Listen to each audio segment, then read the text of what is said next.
Good morning. Good morning. So thanks for coming today. We are so excited for this event. A big thank you to Earl and for coming up with this idea and putting it on. As we look at Veterans Day or the Armistice on November 11th, I think that, I don't know how often you guys think about this, but I think about almost daily about how lucky we are to have the freedoms that we have. And so anytime we get an opportunity to honor our veterans, it's just very, very important. I was a history major in college, and I studied World War II specifically, and I traveled to the beaches in Normandy multiple times to research, and anytime we're in those environments, it just gives you a special appreciation. So I just want to thank all of our veterans that are joining us today and spending the time with us. It's a wonderful opportunity for our community, our students, to really understand where we are in our country and how we got here. So just a big thank you to your service. We did want to give you guys all just a small token of our appreciation. I know it doesn't count for the service that you gave us, but we are so appreciative for everything that you have done for us, and we just can't thank you enough. So let's give a round of applause for being here.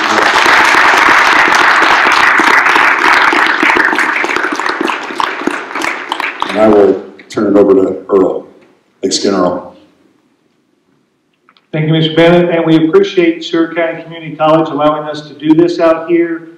And we also want to thank Epic. We're going to be putting this together and streaming this out on the fiber from Epic. They're in town doing that right now. Becky and Mark also have some goodies for you when you leave. So they've got pins and clips and other things, and they're here somewhere. Becky, yeah, they're right over here. So we thank them. And also Rachel with the college is here, and we're going to save the last 15 minutes today for questions from you guys, and I think she has a microphone that she'll be able, if you have a question at the end, we definitely want to give you the opportunity to do that. This is, as a former Seward County Community College student myself, I went through the classes and learned history the way that a lot of you are probably learning history, but I also know that when you talk to people who've actually been in the things that you're studying, you can get a different perspective. And all four of these men served in Vietnam. They were all in Vietnam. We have Ivanhoe Love, Ivan Ep, Delari George, Ed Poley, and they've all served in different capacities. We're going to learn a little bit more about that service here today and give you an opportunity to hear from the people who are actually in the service during one of the more controversial political times in our era. I know we think we always live in the most controversial political time of our era, but there were others, and Vietnam was definitely one of those for America. So we're just going to get started, let these guys start. We're going to start with Ed Poley on the far side and just come across and you know, none of these guys will know anything about a thing called the draft. They'll never experience it, but maybe you can tell us how each one of you ended up in the military. I graduated from high school in 1964, and at that time there were deferments. If you were married, you got a deferment. If you had kids, you got a deferment. If you were a student, you got a deferment. And if you didn't pass the physical examination, you could get a deferment. My dad was the commander of the reserve unit in Liberal, a four-bird colonel, and I had no idea what he did, and he never once invited me to come out there. So I thought that was, thinking back on that, that was interesting.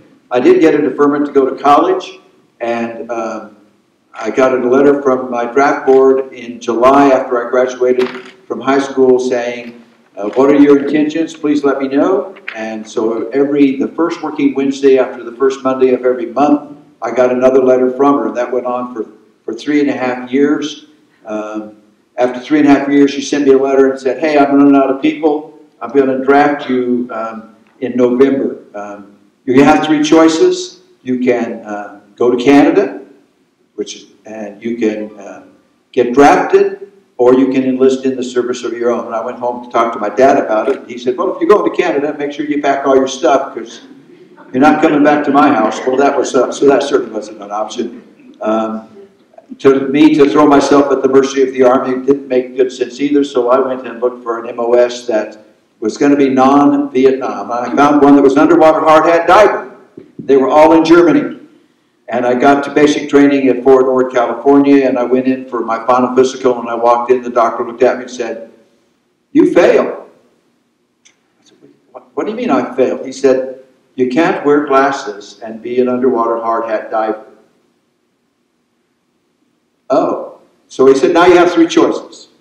First choice is, you can go home. I can put you on a plane today and send you home. And this time will not count. And you'll be reclassified 1A.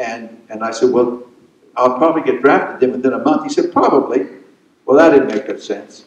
So 4-door was also an infantry AIT, advanced training post. And he said, you can just stay here and do that. And I wasn't really interested in doing that. And he said, or you can pick 3 MOSs and we'll guarantee you one of them.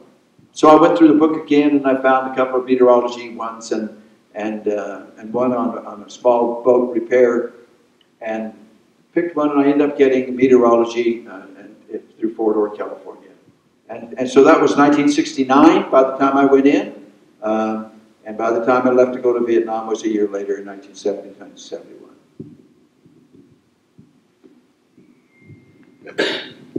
I grew up in Haskell County in Sublette, and at that time and area, the forefathers of the town made up the list of who got drafted. And after I graduated in '68, I was the first one on the list.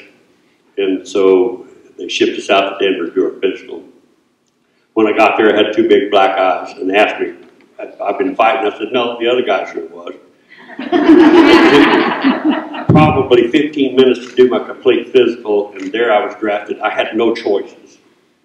I was done, I was gone. So that's how I got in there. I was drafted, plain and simple.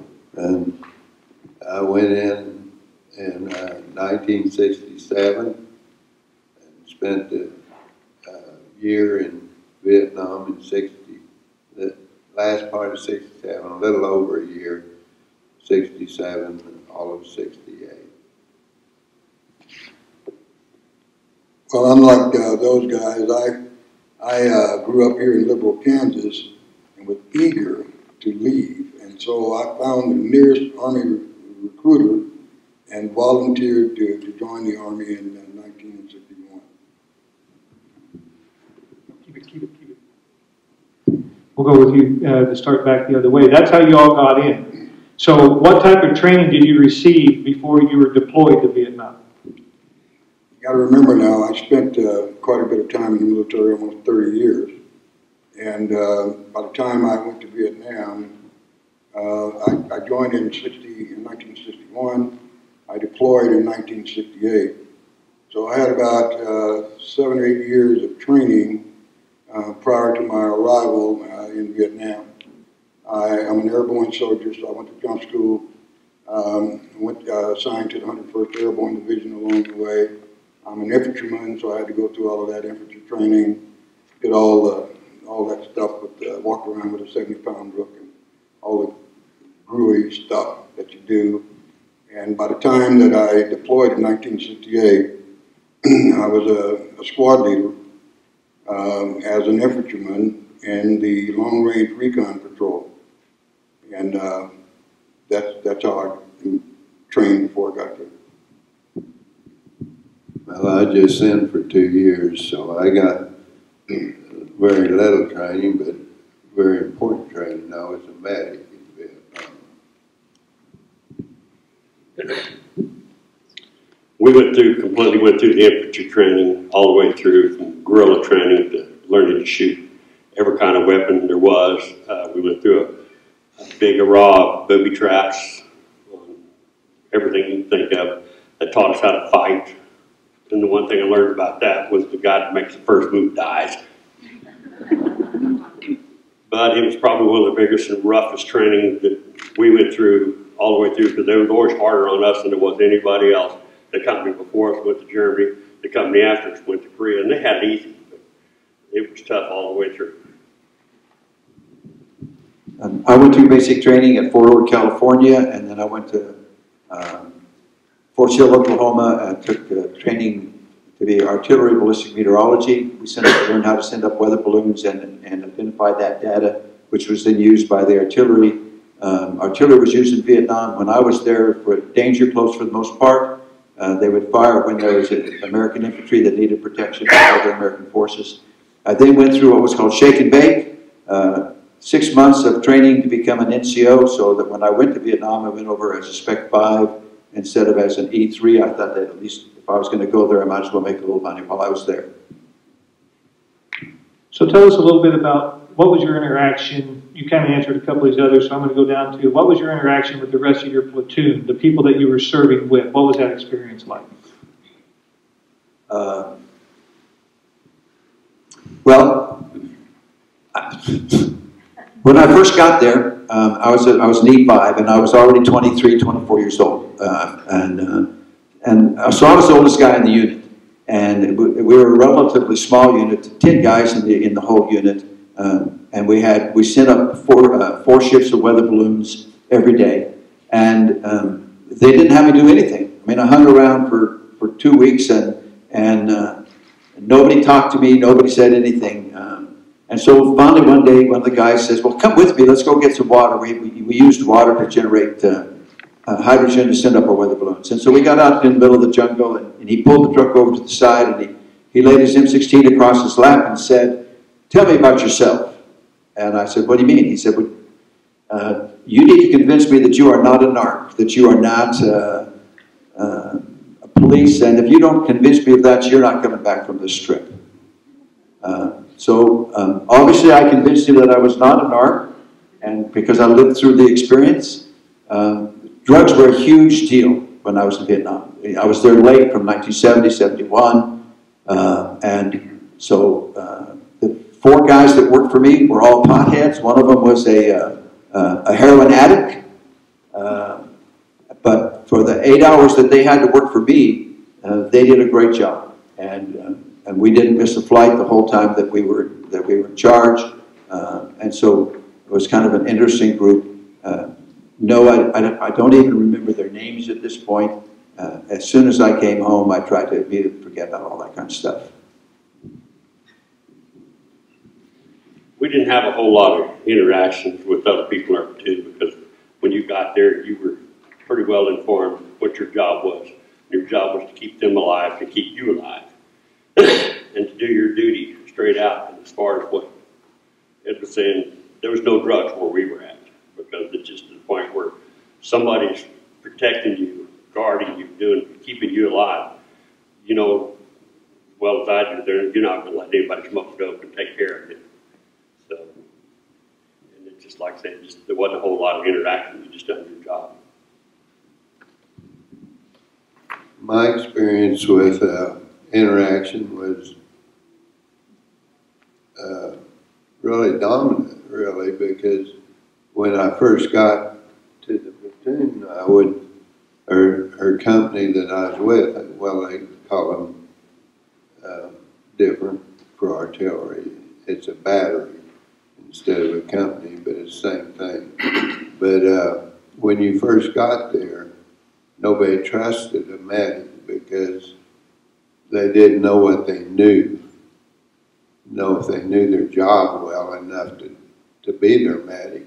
And that was dangerous because I'd even heard of medics that couldn't do their job right, they got shot. And it was by friendly fire sometimes.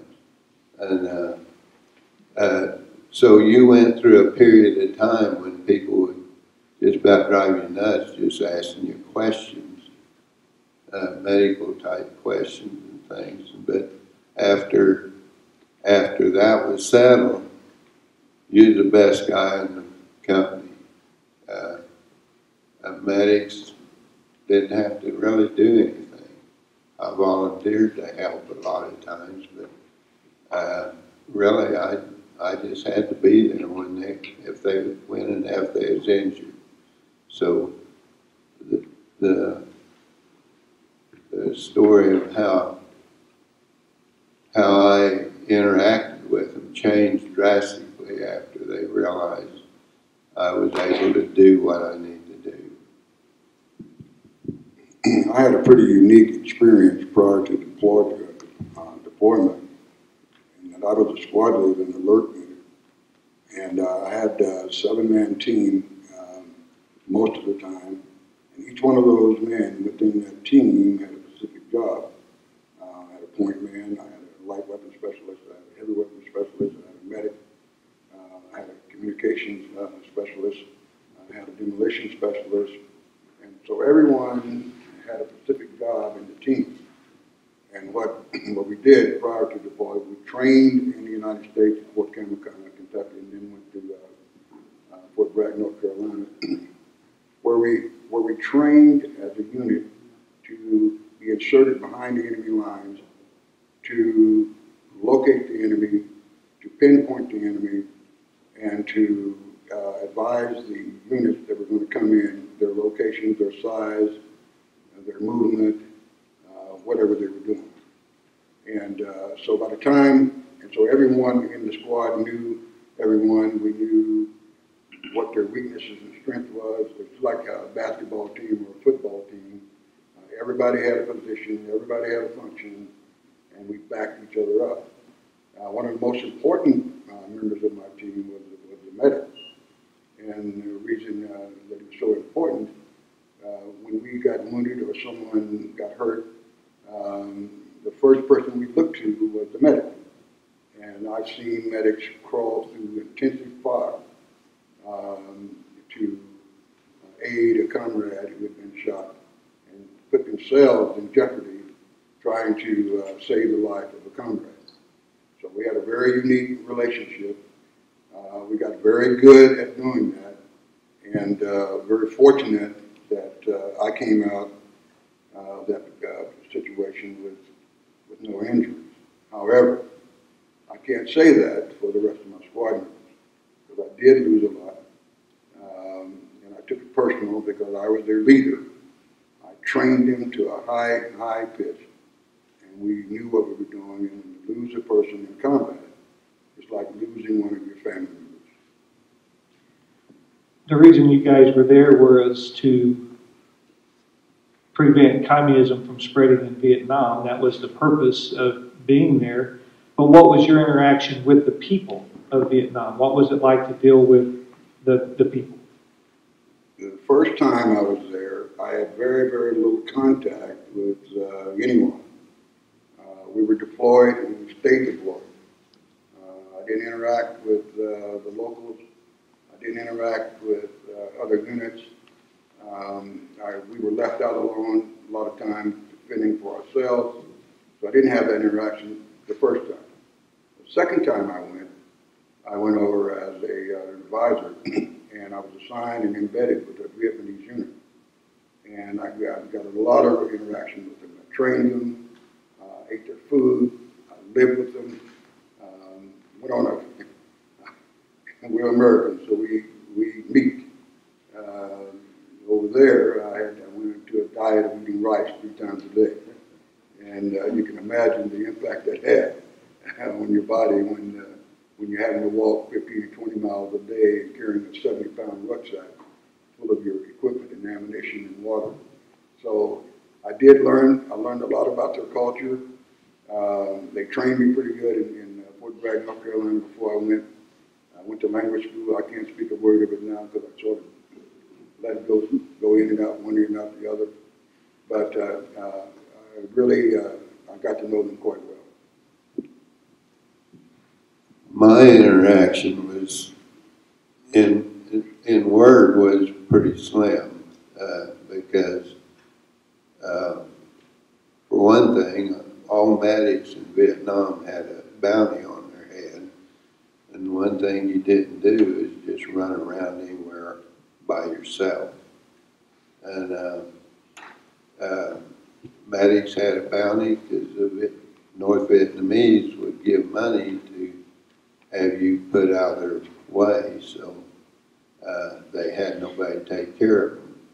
But I went on a lot of missions, volunteer missions, that I went and helped the Native people, and we did that mainly for the fact that they would be friendly to us in respect for where the Viet Cong was and all. So it was a tool that was used to get them to open up and tell where the enemy was.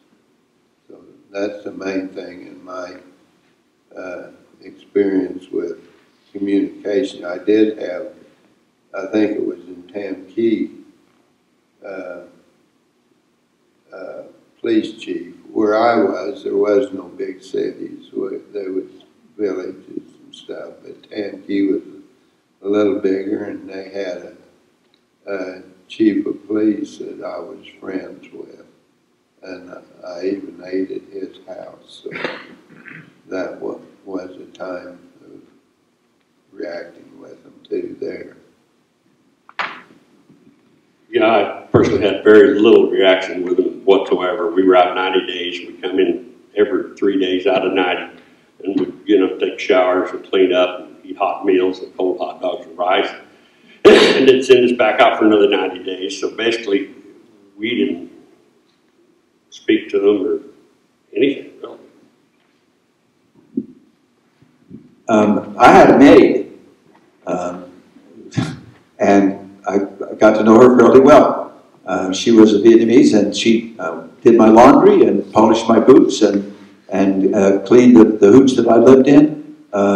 She tried to teach me Vietnamese unsuccessfully. She did feed me a lot of the food that they ate. She was a little bitty thing, probably 5 foot tall, and she would bring her lunch in a bread sack. She would bring a 1 pound bread sack full of rice, and she would eat that every day. I was just amazed that that little bitty lady could eat that much rice. But that was the only contact that I had. A couple of times I went into Pleiku City, went to the market and things like that. But for the most part, the only contact I had was with the people that cleaned our facilities. So what do you remember most about your service in Vietnam? To be perfectly frank, it was the worst year of my life.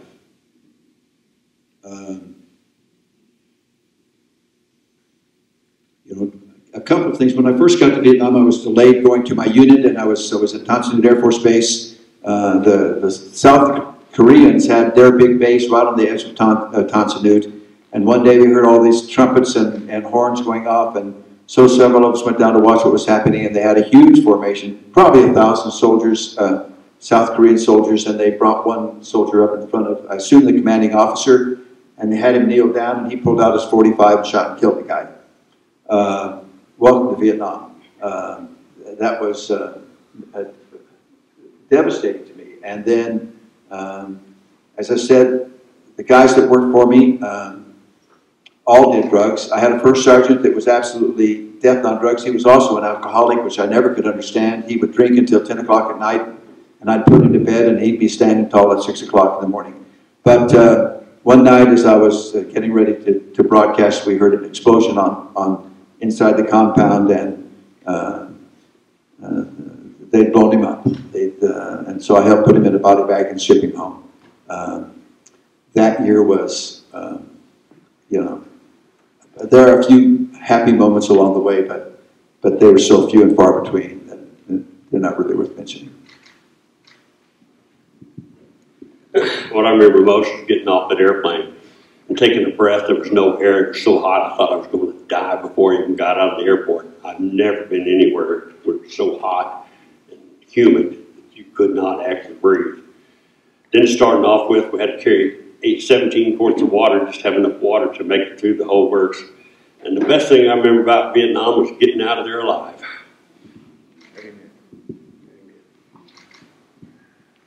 Well, I remember getting off that plane too, and we had a problem on the flight in, and for some reason I don't remember anymore, but we had to sit in that plane for a while, and I remember they opened the doors, and you just feel that heat, like he was saying, just move across your face.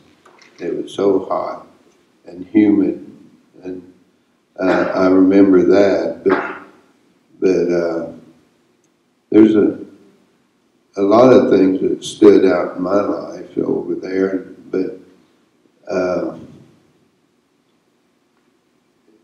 it was where I grew up to be a man, I think. I was not long out of high school, and still thought about football and basketball and what it could do to everybody, and I had to learn that there was people out in the world trying to kill each other. And I think I think just growing up would be the main thing that I come out of Vietnam with. That's hard. The thing that I see every day in my life, every day, is the first man I've ever killed. And it never got any better. It was, I was in the business of killing people, and I did that to the best of my ability. But I'm here to tell you, it's not pleasant. War is ugly. War is ugly, y'all. People die. Things are blown up. We destroy things. And one of the things, let me put a side note here. When you send your military to fight, they're going in and they're going to fight. They're going to kill people. They're going to destroy things. And when they come back, treat them like they're human beings. So let's start back with you on that, because that's next on the list. But what was it like to return home and to civilian life? I landed in California after a big, big battle.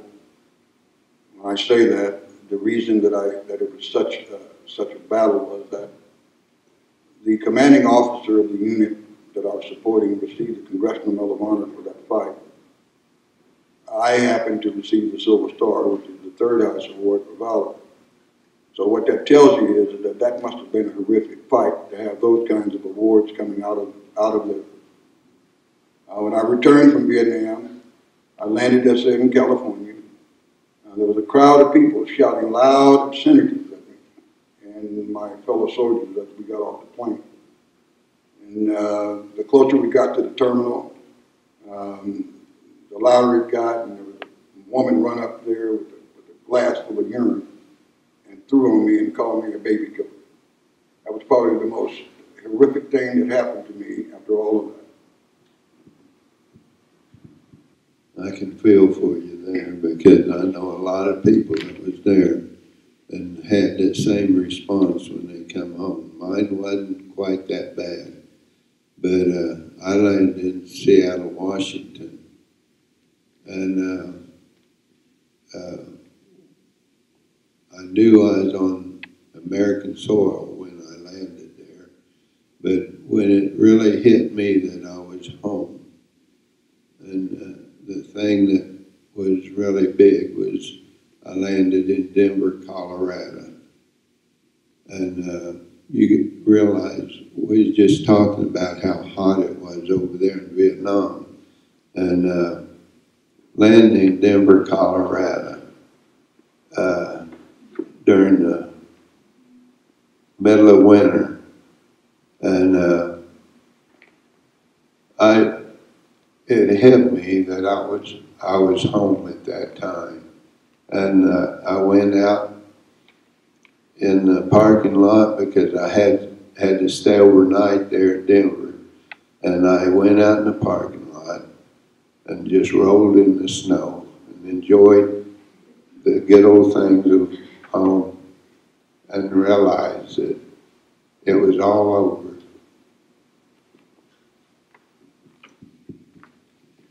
Well, we flew into San Francisco, broad daylight, full uniform. Nobody said anything to us. People were really friendly. I was really surprised because I never heard or seen any that went on through there. People were really nice to us. We flew to Denver, then we got on a little bitty plane, flew from Denver to Garden City, and I threw up 3 times. When I got there, the people were so nice to ask me if there's anything that could get me enough to be, I'm not sure, like to have a Coors beer. She run home and got me a 6-pack.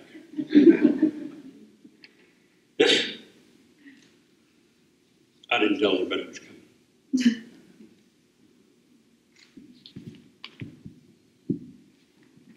I also landed at Seattle, Tacoma in January. In the middle of the night, about 2 o'clock in the morning, it was 35 degrees and raining. Pulled right up to in those days, you pulled right up to the edge of the building, and the fence was right there, and there were kids there standing in the rain with signs that said, "Welcome home, baby killers." got hit in the face and the back of the head with rotten tomatoes. Walked into the terminal, and then we got on buses and they sent us to Fort Lewis, and as we were driving out, they were beating on the edge of the bus. So that was not very pleasant. My brother, who was also a Vietnam veteran, had gone 18 months before I had, lived in Denver, and so I still had time, a year to serve, so I called him and told him that I was coming home and I was going to have a layover in Denver, and he met me in Denver at the airport, and we had a great conversation. I had called my mom and dad and said that I'd be home at noon in Wichita, and we flew in right at noon, and I got out of the plane, and my dad wasn't there, but that was not too unusual for my dad. He wasn't much of a timekeeper, and it got to be 12:30, and he still wasn't there, and it got to be 1 o'clock, and I was starting to be worried about him. So I called him on the phone, and he answered, and I said, "Why aren't you at the airport?" He said, "Well, why would I be at the airport?" And I said, "Because I'm here." He said, "You can't be here. You just got to the United States." I said, "Well, I don't want to debate that with you, but would you please come pick me up?" So that was, so my welcome home was not very good. So just for you guys, if you just listened to what they said about just coming home, they almost knew the moment. They knew where they were at. They knew everything that was happening coming home from Vietnam. And just think about all the soldiers that get deployed around the world to this day. These guys were deployed back 50 years ago. They know that moment of coming home. So you've seen how others have served since your service. What is different about how you saw the reaction to their service compared to the reaction to your service? Well, a couple of things. One is that I joined the National Guard after I was a 13-year hiatus between the time I came home and then I joined the National Guard and was in the National Guard for over 20 years. And so during freedom, during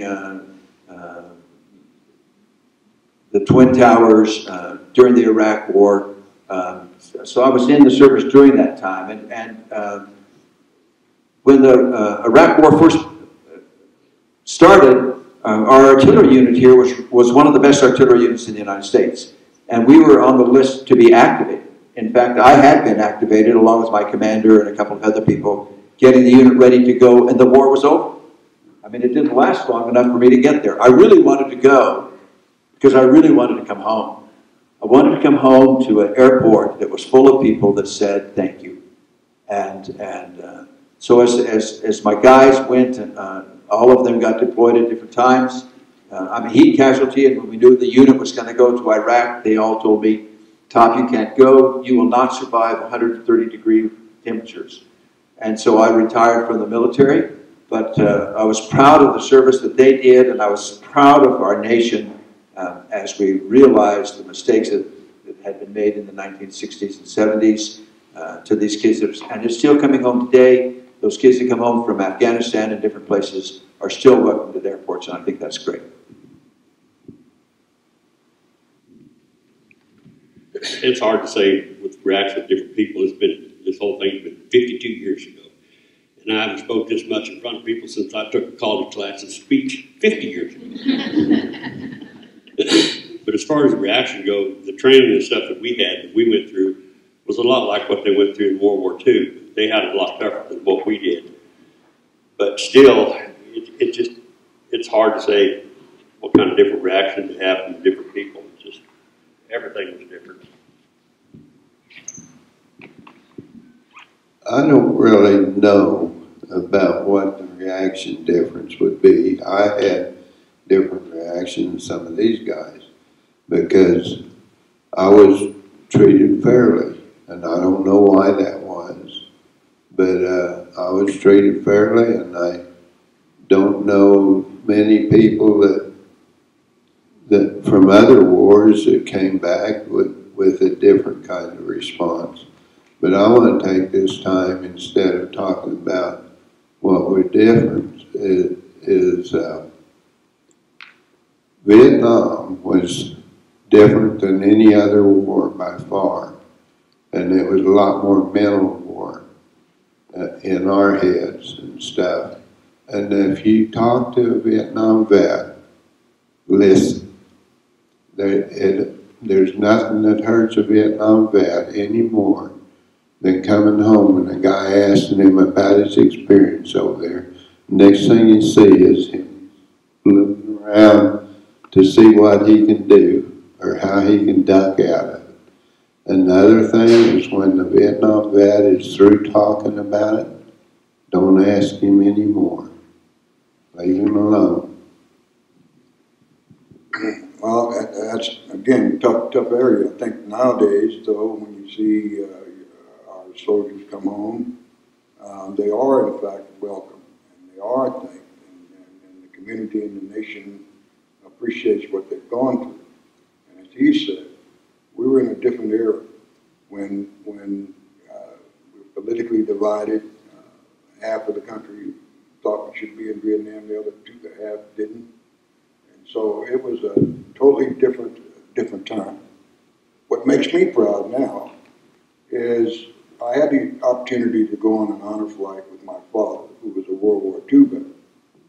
And I escorted him, and we went to Washington, D.C. I don't know how many of you know what an honor flight is, but you go and they take you to all of the World War monuments. And boy, you're talking about a patriotic event, or in my life, that was probably one of the most gratifying, to see my dad go to the World War II monument and recognize on the wall those places that he had served. And he actually come to tears. And then to go down to the Vietnam wall, where his nephew was on the wall. The strange thing about that is that he and I, my first cousin, both from Liberal, Kansas, were in Vietnam at the same time. He was in the 173rd Airborne Division. I was in the 101st. He got killed. He stepped on a landmine, blew both of his legs off and one arm. And he survived till he got to Japan, a military hospital, and he passed away there. He had asked that I be his military escort. So I escorted his body from there to Liberal, Kansas, and buried him out at the cemetery. I was in country when it happened, and they pulled me out to go do that. And to this day, was the hardest thing I've done in my entire life, was to escort that body out of there and bring him home. So let me throw this in here.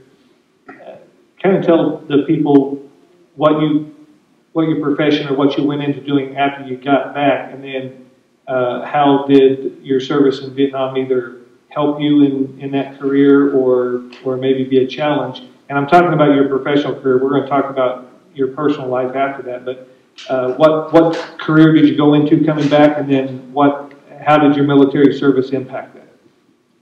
Well, it framed everything about me. You got to remember, I went in when I was 17 years old. And after 30 years of running around doing what I was doing and hurting people and things, I decided that I would devote the rest of my life to trying to influence young people like you. And I created an organization called Adolescent Support Services, which really helps young people stay in school and on track, and trying to get them graduated from school. So that was my give back to this country. That's a hard one to answer for me, because I went over there to train to take care of the body of a human being. I come back and I'd already went to school for this, but I worked on cars, the body of the cars, to repair them. And I'm retired now, but I never thought about that before. And I think probably the biggest thing that Vietnam taught me was discipline. Be there when you're supposed to be there. Do your job right, and not just hum-ho like, but put your heart into your job, and and do your service? Well, when I come back, I didn't expect anything from anybody or anything, no special treatment or anything. I just wanted to be left alone and get on with my life, and that's why I went to come back. I got early out to go to school, and that's what I did. I went to college and graduated. Then I finally decided that I didn't like sitting around, so that's why I came down to the Votech and took heat and air conditioning in 1970 to go get me a $16 an hour job, $16 an hour job. But when I graduated, there wasn't no such thing. So that's how I ended up being a plumbing, heat and air conditioning. That's where I'm at. And as far as how it affected my life, it's kind of a jumpy question. Well, I did the same thing. I went back to college. I got, a drop to go back to college. I'm from Fort Sill, Oklahoma. Finished my degree in education, when I got my master's degree in education and became a school teacher. The biggest thing that happened to me, and I think is that I was angry and had very short temper, and I still have a very short temper. And so I was teaching in Concordia, Kansas, and my first year in the President's School Board, we were making, had a master's degree, I was coaching 3 sports, and I was making $5,000 a year. And he said, you guys are all overpaid and underworked, you need to shut your mouths and sign your contract. And I looked at my now ex-wife, my wife, and said, well, I'm not working for this guy another day. And I got up and I walked to the front and I said, if that's really how you feel, sir, you can take this contract and put it up your wherever.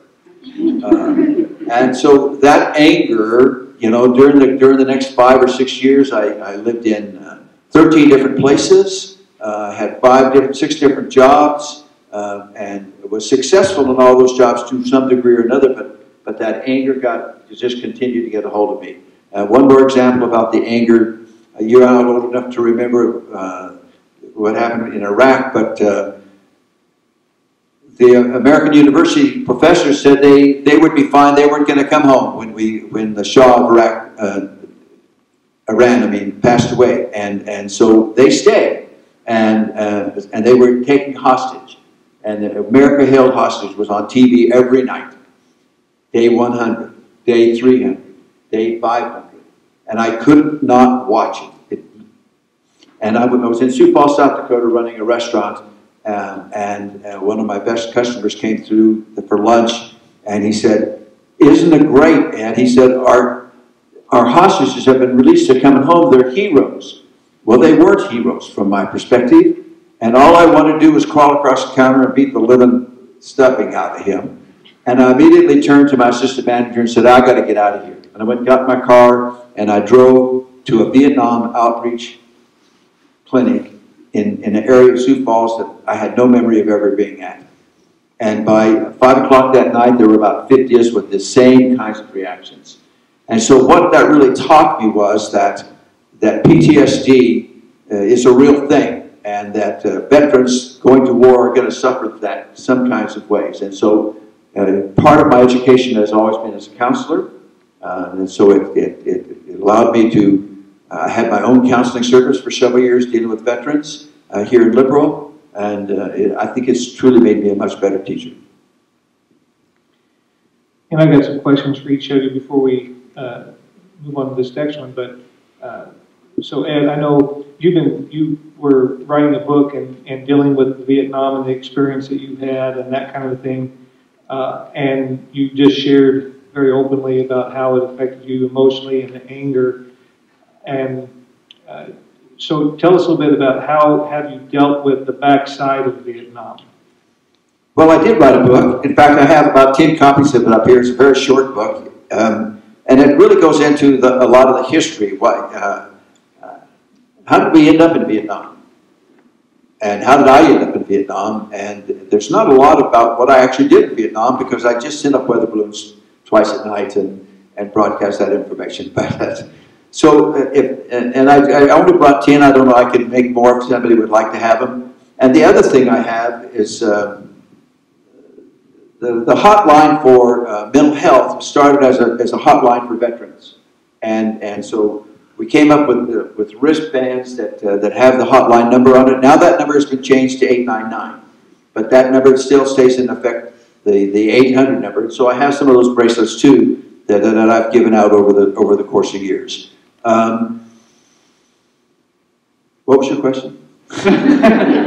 Well, I know that, you know, it's been something that almost, they say some soldiers carry that backpack of where they've been the rest of their lives, but what was it been like for you on the backside of Vietnam and how it's affected, you shared very openly about how it's, you know, affected you from an anger standpoint, but how have you learned to deal with it and to live with Vietnam as part of your past? Most days it doesn't bother me at all. Most days. When COVID hit and I wasn't working, I took a year and wrote this book, and that was really good for me to do that, to sit down and think through all of the things that happened, and it was cathartic for me. It helped me heal, and you know, the other thing was that working with other vets. Helping them come to terms with the things that they had seen and the things that they had done. And, you know, from guys that were in Vietnam to guys that were in Iraq and Afghanistan, those things were pretty common. And so by helping them, it helped me. The other thing was that I went into the National Guard, as I've told you, and that was the best thing that happened to me.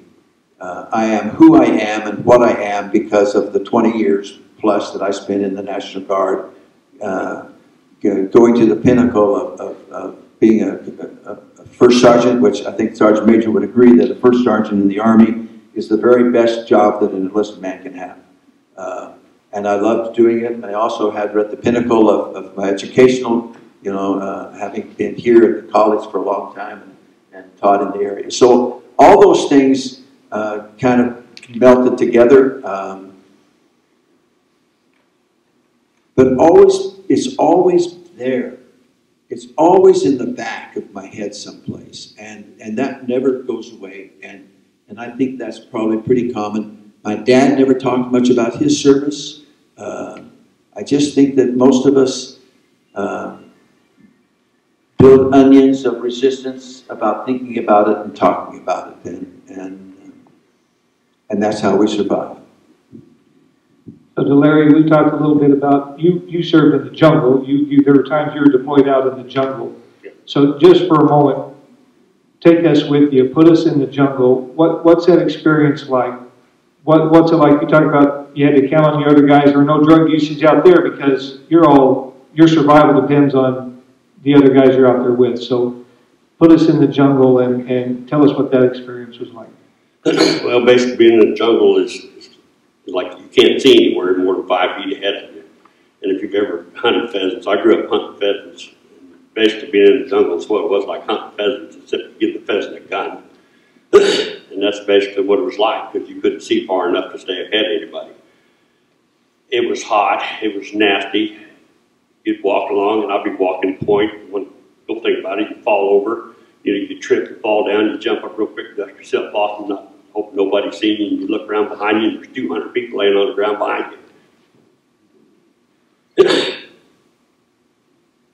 Nobody did dope. I hear that all the time. It really upsets me. Where we were at, nobody did dope, any kind of drugs whatsoever.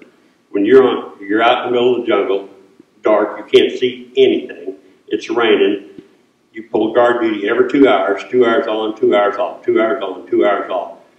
And that guy that's doing the other 2 hours is there to take care of you. If you think for 1 second that guy, anybody's going to let him sit here and do drugs or anything when his job is to take care of me, it ain't going to happen. And it didn't happen where we were at.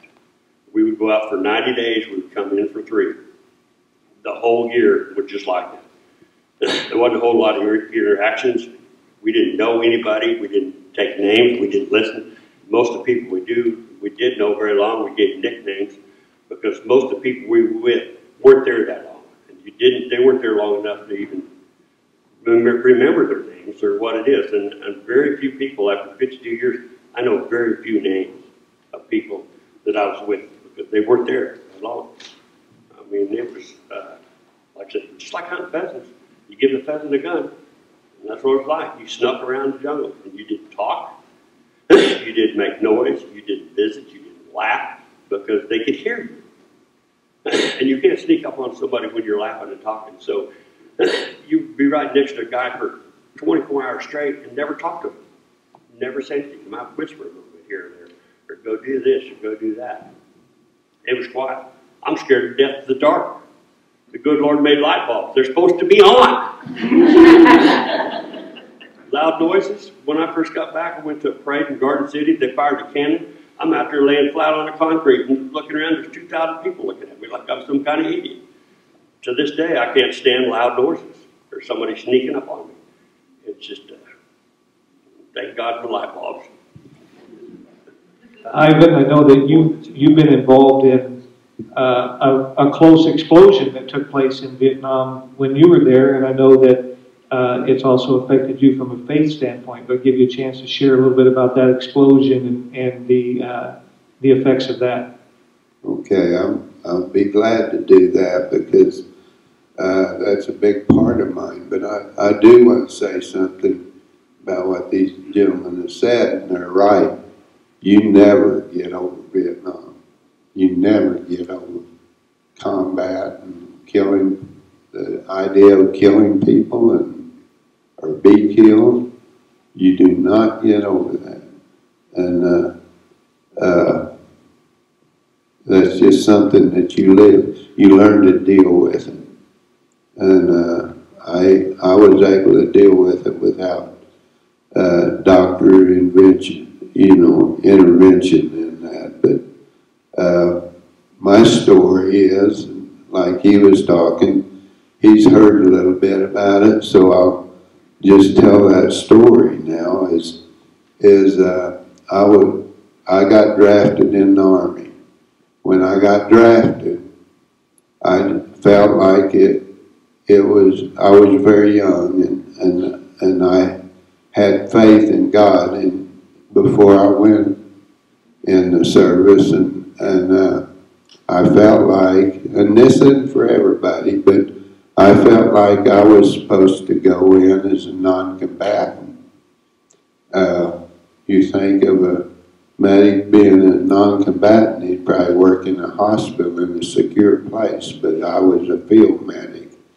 I was trained to work with the guy out in the field. And also I was with 3rd the 18th Artillery, which is 8-inch artillery, very big artillery shells that shoots about 18 miles. And we didn't have a lot of defense for ourselves, only handguns. And I was in some of the roughest fighting in Vietnam. Give me a second. I was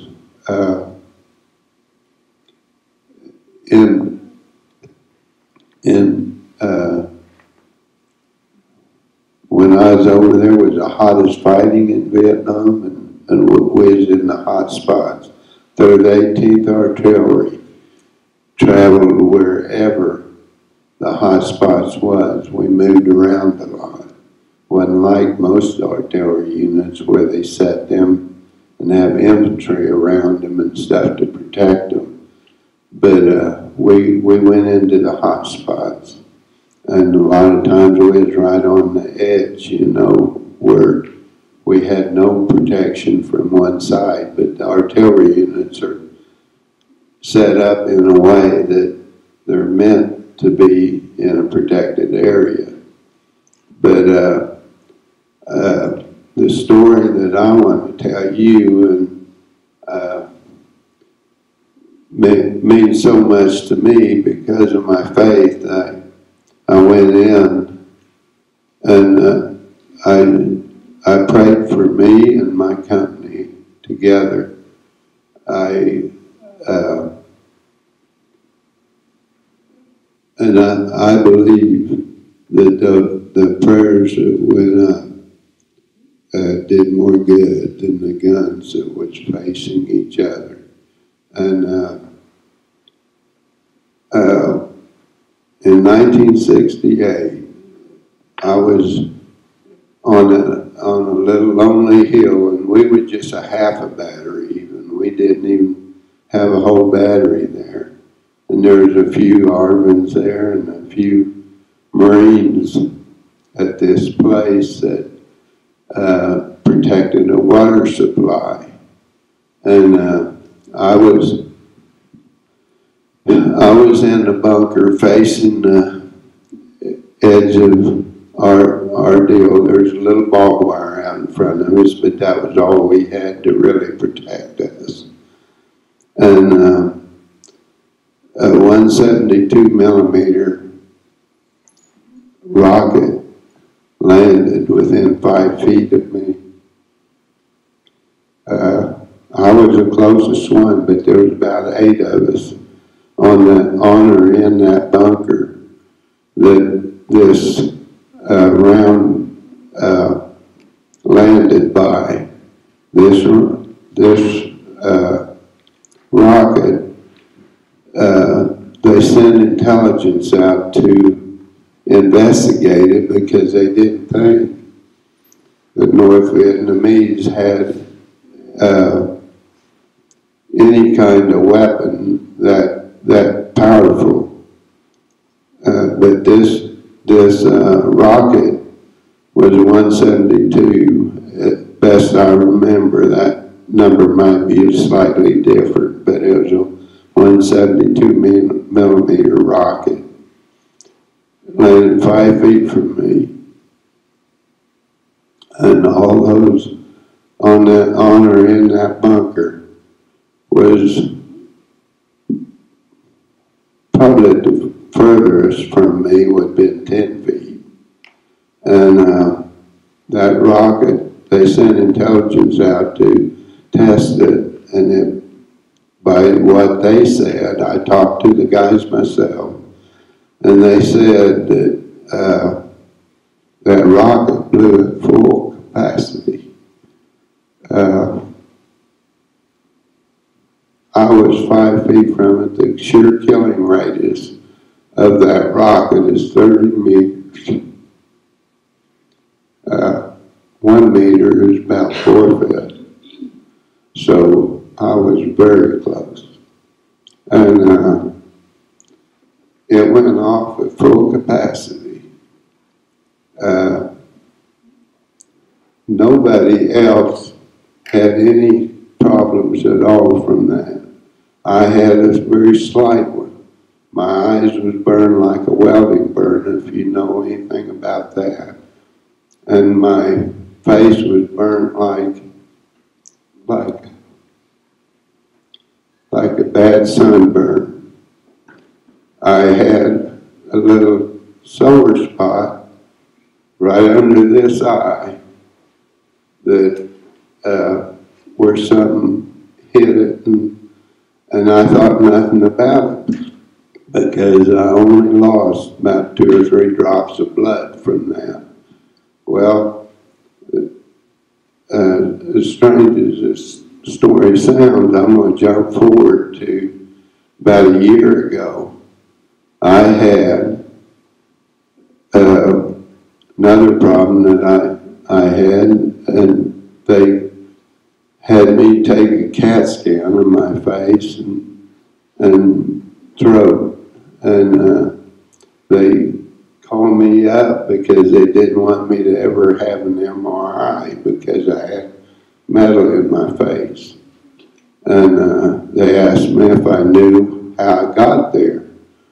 And I said, well, I never thought of it before, but I definitely know how it happened. And I wanted to show you guys this. I think you guys can all see this, but to show you that I do have at least that part of the story right, because I have here a little magnet, and I can stick it to that metal, and it hangs there, and will even pull out on the metal on it. But I show you that to show you that this story is real. And the things that happen to you in the war just completely turns you around. And I believe that God protected not only me, but He protected the people I was with, because I prayed for them too. And this, you say, well, why do you have that medal in it? That medal's in there because I need to tell you that story today. I'm not a public speaker. So I hope you get the message from it. This was one of the biggest experiences in my life in Vietnam. I've got several others where God protected me and the people I was with. And at different times I might talk about some of the other things, but this is the thing that I wanted to bring to you today. That war is not good. It's ugly, and it's life-taking, and life is valuable for all of us, both spiritually and physically. And I thank God this day that I'm still around to be able to tell you these stories. So that's one way that literally carrying peace of Vietnam with you the rest of your life. Ivanhoe, want to talk to you about, you want to add one more thing? I did have a thought the other day, and I don't know why I even thought this. I received 2 medals while I was in Vietnam, and I've known that for a number of years that I had these medals, but I was thinking about that the other day, and I said, well, I'm probably one of the few that got a medal from the North Vietnamese soldiers, because it's right here.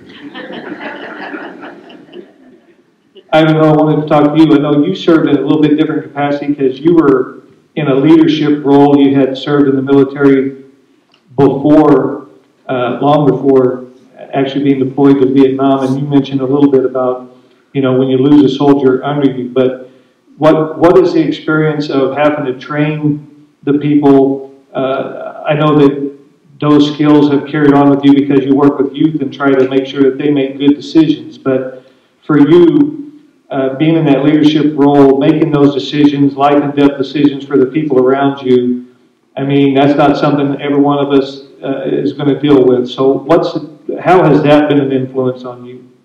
Well, when you're a leader in the military, you take a certain amount of responsibility for what it is that your people do.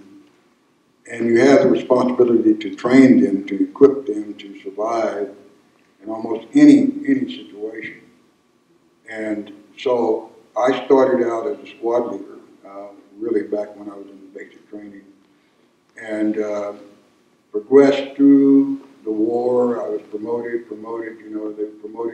They promote you for doing your job, I guess you could say. And each time, I've trained soldiers. I'm an infantryman, so I've trained infantry people how to be infantry and how to go out and capture the hill, so to speak, and destroy the enemy. And over the years, probably, I don't know, 100,000 or so soldiers I've trained through that period.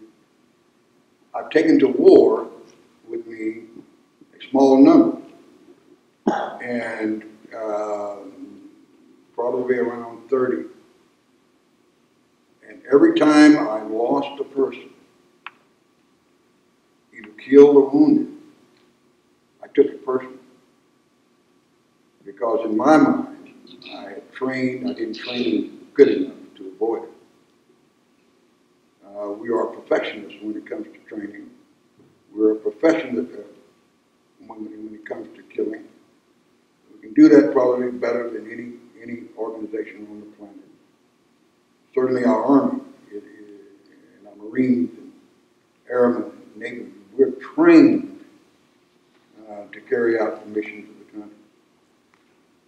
well you train depends upon the success on the battlefield. And again, as a leader, I took it personal when things went wrong. And I'm listening to these gentlemen talk about their experience. When you get up every morning, you don't know whether or not you're gonna be alive at the end of the day. Because you're in a combat situation in the jungle, you're in a combat situation in the mountains. I fought in every region in Vietnam, from the DMZ all the way down to the Delta, where I lived in mud and water up to my neck for months. Had parasites all over me. I developed jungle rot, all kinds of, and so it's hard to even explain to you how difficult that is, and the toll that it has on the individual who's having to carry it out. This is no joke. This is for real. And I tell you, I see those images every day. I see them every day. I live with this thing every day. Because what we did was against the grain. And to be exposed to that day after day after day, you've got to know that has an effect on the human mind, no matter who you are, no matter how strong you think you are.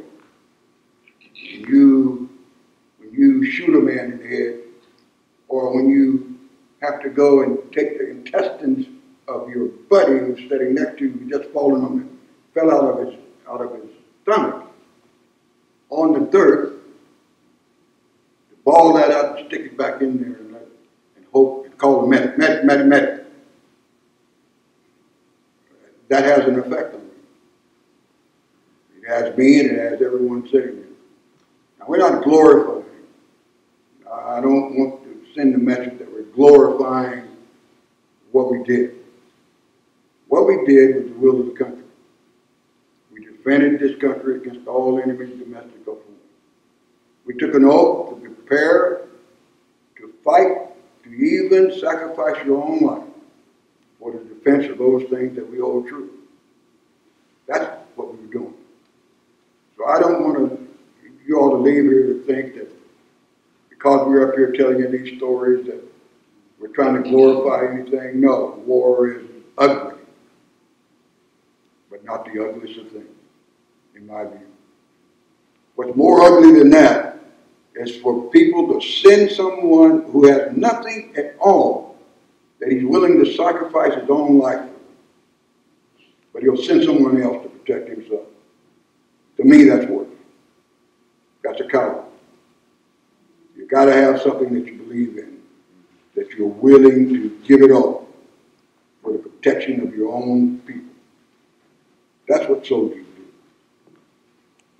do. So hold on to it right there, and we're going to, this is the last question I have, then we'll open it up for questions from the audience. But you were there to do what you were told to do. You're soldiers. You do what they tell you to do. This was something being decided in Washington and Hanoi and other places of what was going to impact you on a daily basis. So we can read about it, we can study it. You guys were there, so you have some young people here today, some college students and others. What lesson, now 50 years later, if you were to say this is the lesson of Vietnam, what would you say was the lesson of Vietnam? Diplomacy. Let's don't go to war. Your soldiers don't want to go to war. They don't want to go, you hear me? But they're trained to do it, and when they get there, they're going to cause havoc.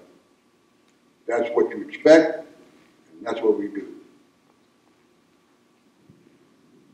Walk light and carry a big stick.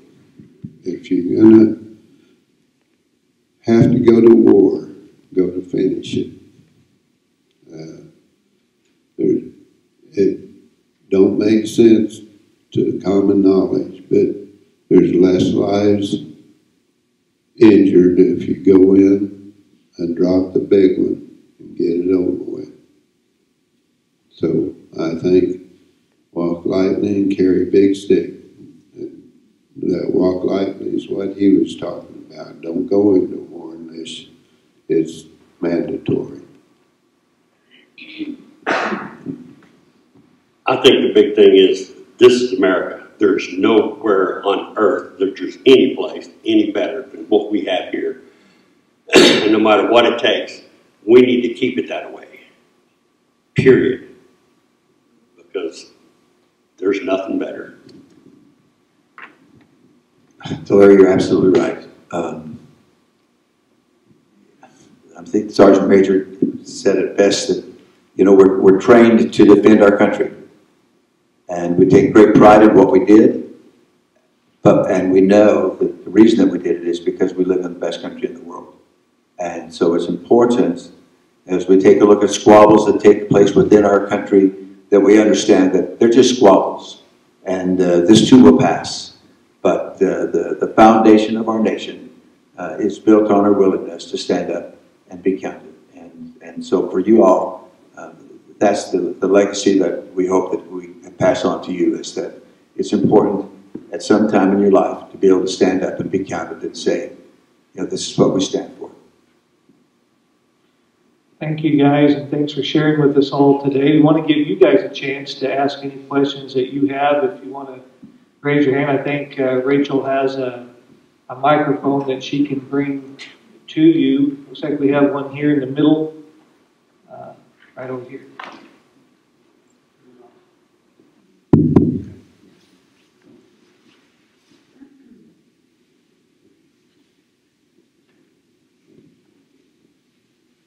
Hi there.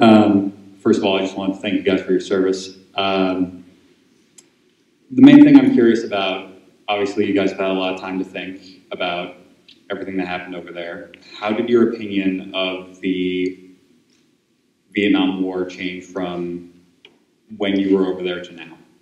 Just the whole conflict in general. If you read the history of the war, our government lied to us from day one.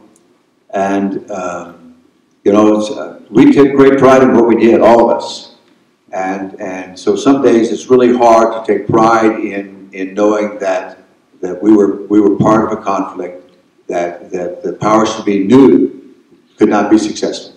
And so the more you learn about that, sometimes the harder it is. But at the same time, you know, I'm proud of what I did. I'm proud of what we accomplished.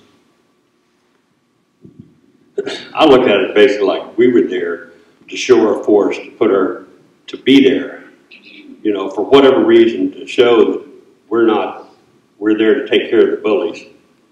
And we're there to show other countries that we're not beyond sacrificing our lives to keep what we have to protect people. It's like, yeah, I can't think. Well, the big thing I said just a while ago is walk lightly and carry a big stick. Don't go into wars that you don't need to be into, and get it done if you do. My problem is with Vietnam, I realized that the deficit that South Vietnam had. South Vietnam was being bullied. It's no different than you guys on campus here or wherever. You see 10 guys beating up this poor guy because he puts his pants on a little different than the other guys. And you sit there and either laugh at him or go and help him. Which are you going to do? And I think that's why we was in Vietnam. Vietnam was being bullied. And they needed a stronger power than they had. So I felt like when we was over there, we need to be there. But I say this with regret, but I'm not putting down our government and our founding fathers and stuff, that they probably do the best they can. But I just felt like the war should have been won. We definitely had the capability. And when I was in, our headquarters was at Chulai, they had 3 missiles there that would have done that. 3 missiles by themselves. The only problem is it probably hurt China a little bit too while it was there. So maybe that wasn't the answer to go there, but most of the war probably should have been in North Vietnam is what I feel today. I take a different perspective a little bit. There's not a soldier serving chooses the war that he fights. Not one single soldier. The country determines where we fight. We're professional soldiers, and our job is to go to the fight and win the fight. I don't know any soldier that I've served with that was at the level I was, wish that they would go somewhere in a war. Remember, the Commander-in-Chief tells us what to do. Thank you, guys. Any other questions? I'd like to make sure to give you an opportunity here. I have just a comment. I know Ed, and my husband was a Vietnam veteran. We were married actually 48 and a half years when he passed away.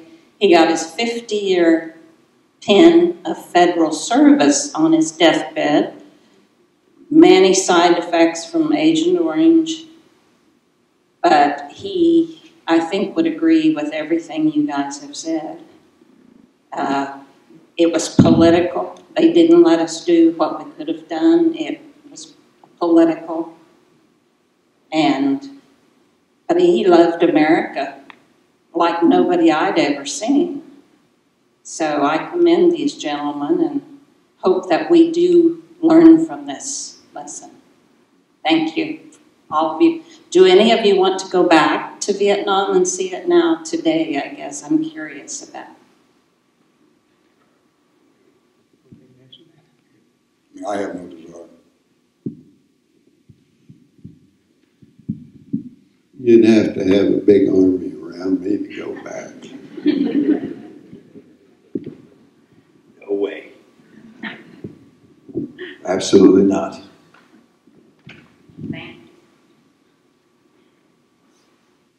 If anyone else thinking of a question, one thing I just want to mention is, anyone been to the Vietnam Memorial in Washington? One thing that you notice if you go to that is it starts off at an angle. You kind of start walking, and then there's a name, and then there's 2 names, and then 4 names, and 6 names, and it gets deeper, and it's over your head by the time you get down to the bottom. And I obviously didn't serve. I was born in '71, so this thing was over before my time. But in studying it, I kind of feel like it was designed on how the war was administered. We're going to trickle 1 or 2 and 3 or 4, and before long we have 50,000 dead in Vietnam. And instead of sending 50,000 people at once, what difference that might have made. But if you ever do go see it, I almost felt frustrated at looking at it, because that's exactly how we administered that war. We trickled it away like that, and that's how the memorial is built if you go see that. And so you guys know this, and Delari mentioned that people were rotated in and out so often you didn't even really get to know some of these guys. And you don't know a lot of their names to this day if I'm listening to what you guys have said. And it was just a different kind of way of administering war. Are there any other questions that anybody has? I've got one. First of all, thank you to all 4 of you. Thank you for taking the time to come and share with everybody. My dad was also a Vietnam veteran, so I grew up. I think I spent a lot of my life trying to understand my dad, because there were so many quirks that he had that other people's dads didn't have. And I got to high school and I finally started learning more about the experience. So that helped me understand. And then as an educator for years now, I have taken every opportunity I could find to work Vietnam into lessons. So I'm curious, from your perspective, what would you like young people today to learn about Vietnam? Because I know Earl may have the same experience too.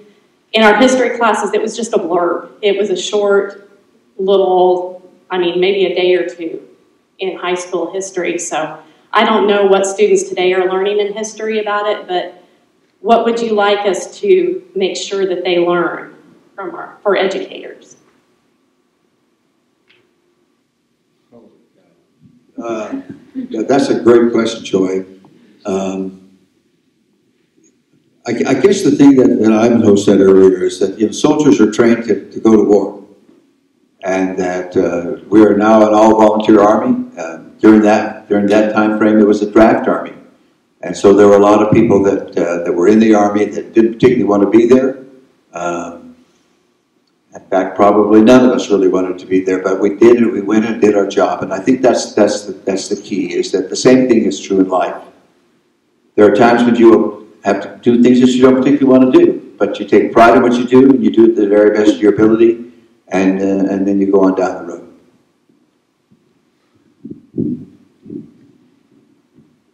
I think the only thing that you need to realize that without wars, we wouldn't be the United States. We wouldn't be here.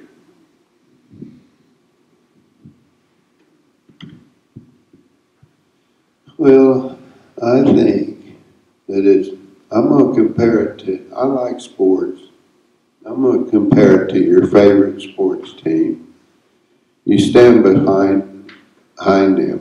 If they lose 5 yards on this play, you don't jump ship and go to the other team. You don't go somewhere else. And that's the way it is with our government. It's impossible for anybody to make all the right choices. And whether your choice would be right or not, stand behind this great country we're in. I've been in bad countries like this that don't have no hope, it don't seem like. And we can be threatened to where we can lose that.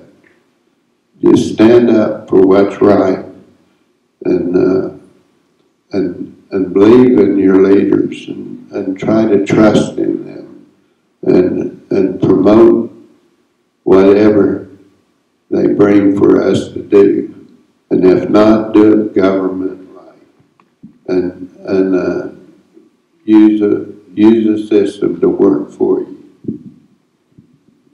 I would say to the young people, get involved in the political process. Get involved in the political process. Vote. Put candidates in office that share your same value. Remember, the military is ran by civilians. Soldiers don't determine where they go. But you, sitting out there, you have the power to ensure that you have people in office that's going to make the right decision when it comes to sending America's youth into battle. Please vote. Do we have any other questions out there? Is it all right if I do normal? Yeah.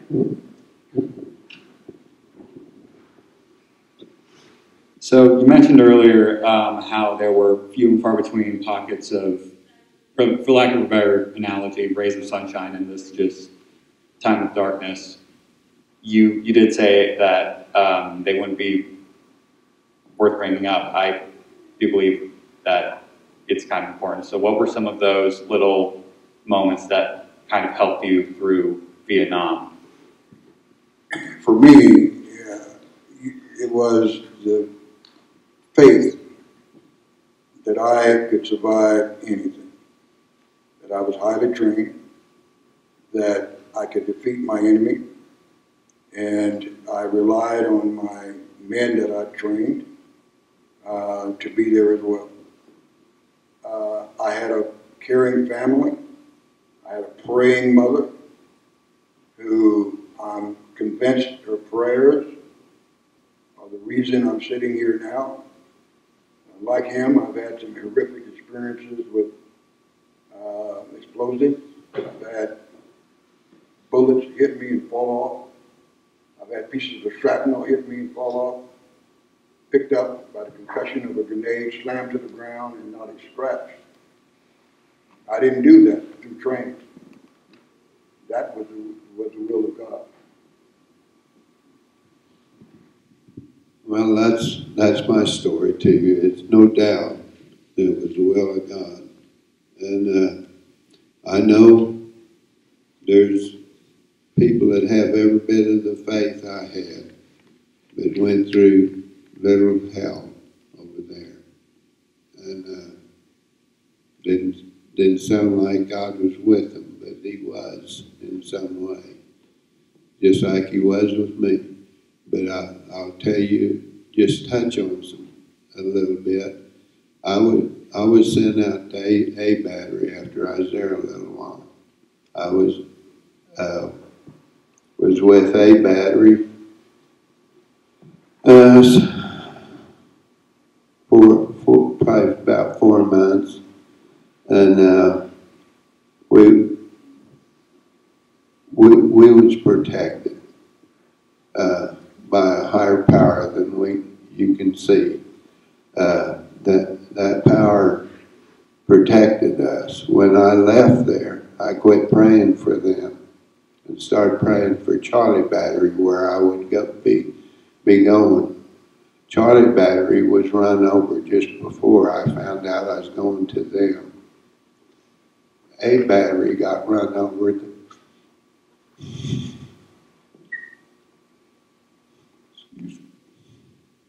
just shortly after I left. We was up by the DMC in Charlie Battery, and Charlie Battery was run over, like I said, before I got there, before I realized I was going up there. And after I got up there, we moved down south a little ways. And when we moved off that hill was run over. So I have some strong feelings about what was protecting me there, and what I don't know why. There's some purpose for all this, but I've seen time and time again where things happen that wasn't, well, it was war related, but it wasn't caused by the war. It was stopped by the war. It was definitely the good Lord that got me through it. That and my training and my dad and teaching me how to hunt. But just right down to it, it was the good Lord, and he finally taught me that they couldn't see any better in the dark than I could. Yeah, I mean, I think that's the bottom line, is that without our faith, without our trust in the Lord, and knowing that he was protecting us, I talk to my brother not every day, but almost every day, and again, we defied the odds, and the four of us sitting up here defied the odds. We survived mostly I think because of our faith. So we're right out of time. I want to ask you guys, I see a lot of young people out here. Any of you guys play Fortnite or PUBG? Show of hand if you've ever played any of those. Anybody? Well, if you've ever played any of those games on the phone or whatever, you find out you die a lot more times than you survive it a lot more times. And that's just a game. These guys did it for real. They had to go over for real, face the bullets, face the challenge, and they won because they're here. They survived. They're still with us, and anything that you can learn from listening to a veteran, please do so. Visit with them, because they're not going to be with us forever, and we want to make sure we get the story, not just how someone else paints it in a book, but from the guy that was in the jungle, the guy who was training the people to fight, the guy who was patching up the people who were broken, sending up weather balloons just to find out what reconnaissance information they needed. These are the guys who did that. So we appreciate all you coming, and let's let these guys know how we appreciate them.